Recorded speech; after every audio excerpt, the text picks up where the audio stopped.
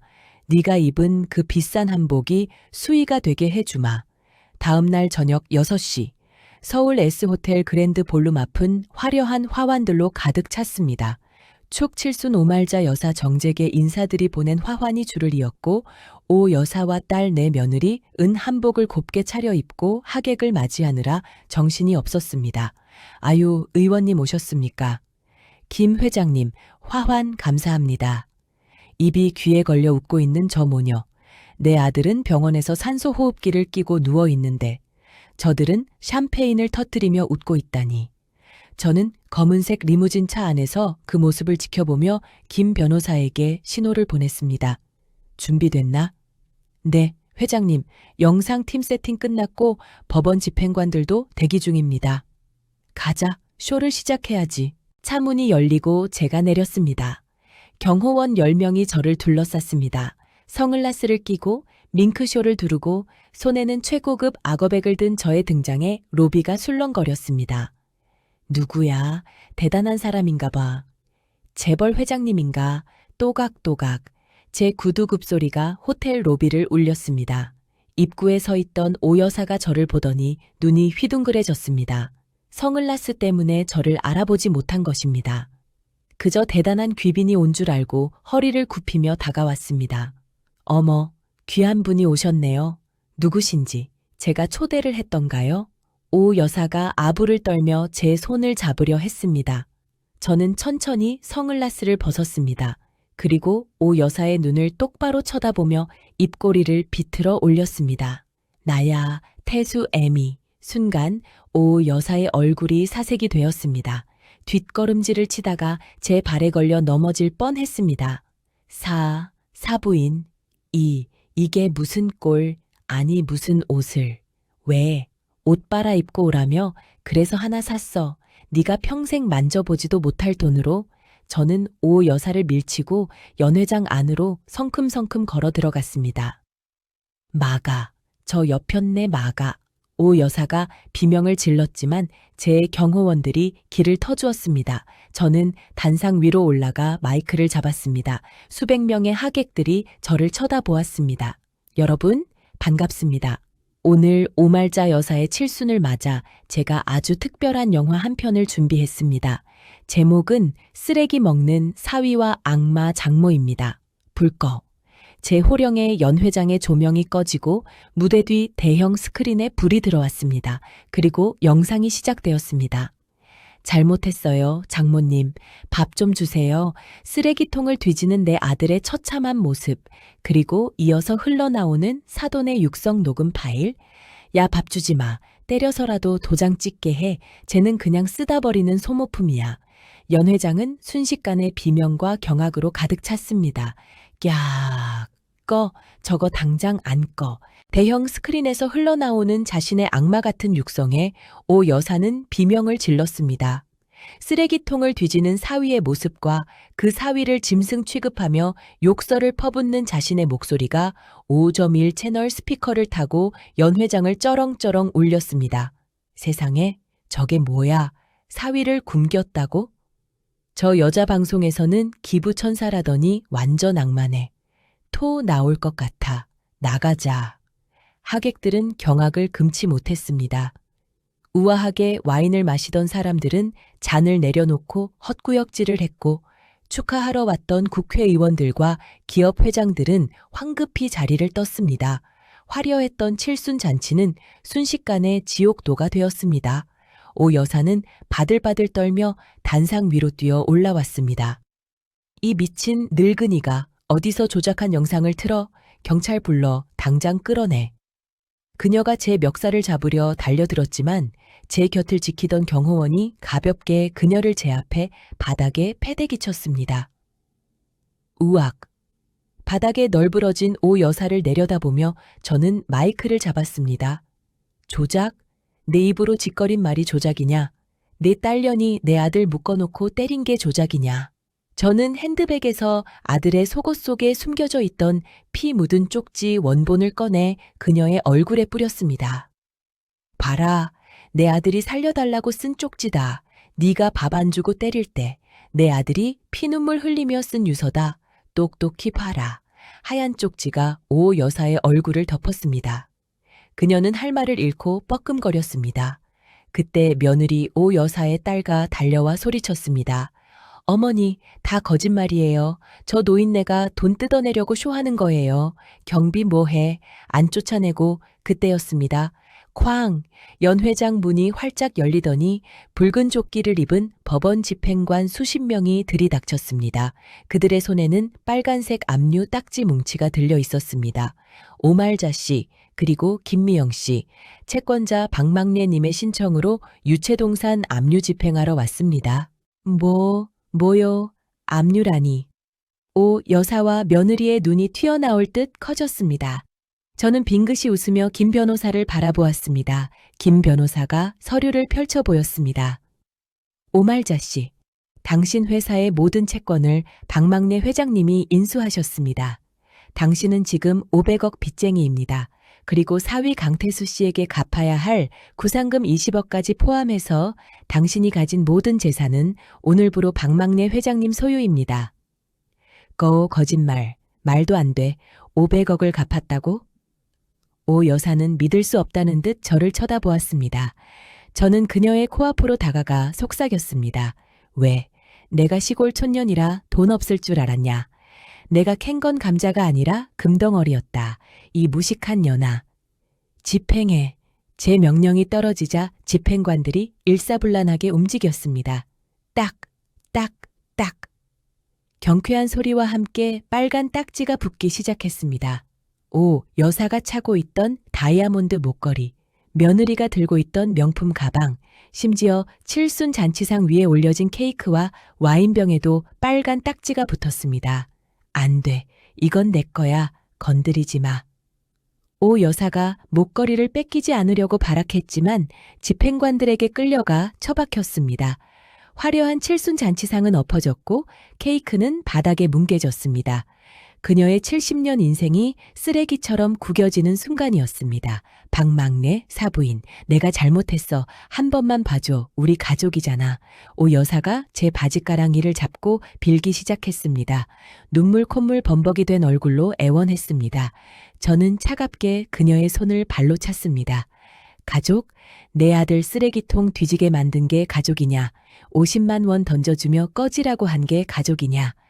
저는 몸을 굽혀 그녀의 귀에 말했습니다. 너도 한번 느껴봐.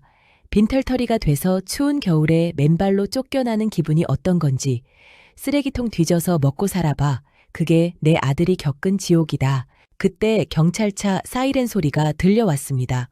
오말자 씨, 김미영 씨, 특수감금, 상해치사 미수, 그리고 횡령 및 배임 혐의로 긴급 체포합니다. 경찰들이 수갑을 채웠습니다. 안 돼. 내가 누군지 알아. 나 회장이야. 변호사 불러. 그녀는 끝까지 발악하며 끌려갔습니다. 하지만 그녀를 도와줄 사람은 아무도 없었습니다. 이미 그녀의 모든 재산은 제 것이 되었고 그녀의 인맥들은 다 등을 돌렸으니까요. 텅 빈 연 회장의 짓밟힌 케이크와 빨간 딱지만이 덩그러니 남았습니다. 저는 그 풍경을 뒤로하고 당당하게 걸어 나왔습니다. 계절이 바뀌어 봄이 왔습니다. 경기도 제 고향집 마당에는 매화꽃이 흐드러지게 피었습니다. 저는 평상에 앉아 나무를 다듬고 있습니다. 다시 몸빼 바지를 입고 말이죠. 500억 자산가지만 저는 이 편한 옷이 제일 좋습니다. 엄마, 나 다녀왔어. 대문 밖에서 건강해진 아들 태수의 목소리가 들립니다. 트랙터를 몰고 밭을 갈고 오는 길입니다. 얼굴은 검게 탔지만 눈빛은 예전처럼 맑고 생기가 돕니다.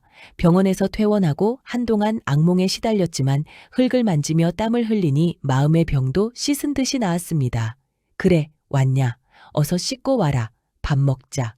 오늘 저녁 메뉴는 아들이 제일 좋아하는 된장찌개와 깨십 장아찌입니다. 보글보글 끓는 뚝배기를 평상 위에 올려놓습니다. 구수한 냄새가 마당 가득 퍼집니다. 와, 냄새 좋다. 역시 엄마표 된장찌개가 최고야. 아들이 숟가락을 들고 국물을 떠먹습니다. 뜨거우니까 천천히 먹어. 체할라. 엄마, 정말 맛있다. 진짜 살 것 같아. 아들이 밥 한 공기를 뚝딱 비우는 모습을 보니 제 배가 다 부릅니다. 그 지옥 같은 곳에서 쓰레기를 주워 먹던 내 새끼가 이제 이렇게 따뜻한 밥을 먹고 웃고 있습니다. 이보다 더 큰 행복이 어디 있겠습니까? 돈 500억보다 이 된장찌개 한 그릇 비우는 아들의 모습이 저에겐 더 큰 보물입니다. 사돈 오 여사는 징역 10년을 선고받고 감옥에 있습니다. 며느리도 공범으로 구속되었고요. 그들의 전 재산은 제가 압류해서 복지재단에 기부했습니다. 갈 곳 없는 사람들 밥 굶지 말라고 무료 급식소를 지어줬습니다. 바람이 봅니다. 따뜻한 봄바람입니다. 저는 아들의 손을 꼭 잡습니다. 거칠어졌지만 세상에서 제일 따뜻한 손입니다. 태수야, 이제 아프지 마라. 엄마랑 평생 행복하게 살자. 응, 엄마, 사랑해. 여러분, 돈이 많다고 사람을 무시하면 안 됩니다.